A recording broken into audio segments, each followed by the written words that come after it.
Hello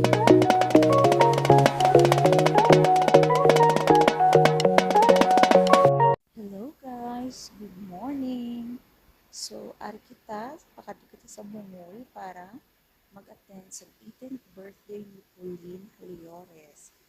So, upod ko di ang ako mga kamarada, ang among assistant, si Z, kag si Papa. So, kabudlay, galis ang anak lang diri sa Bungoy guys. So, matabok-tabok. Mama, ako na. Oh, it's you? So, nakita din si na ari siya sa video.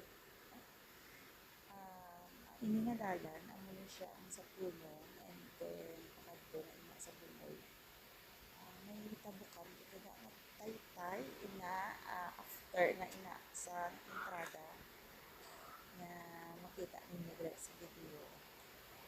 So, Ako na. sa mga amo nga oras around 4:30 na kami nigalakad. Early pa gawa before din man nag-start ang birthday.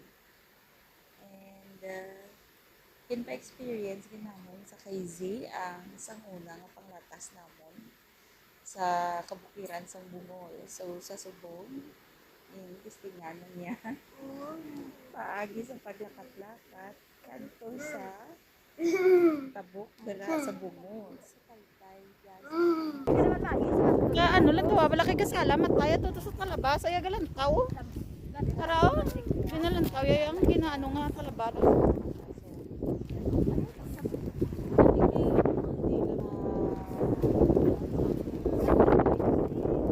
Ginamo mo na yun, para mabuti yan. Matabik mo lang na yung talabado.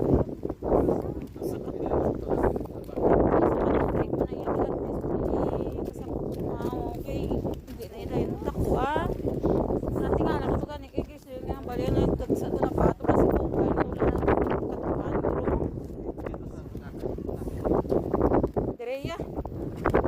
Diri balay nila. Sa may auditorium gani. Yung tubod gani tawag gani. Ano tayo sa tubungon eh. Ano ka to ya gay? Taas na pangalap balay to ya. Sakay to sa pagkakit. Kasi sa motor nila eh. Wala ah. Karinting lang si Tala. Ari, nagidingan lapit si Dup. Pagit sila mabuti. Pudlay man yung lutyan. Lati tandaan ko. So, delikado. Gid ganito yung lisya doon kulbahan ko. Mga alang-alang.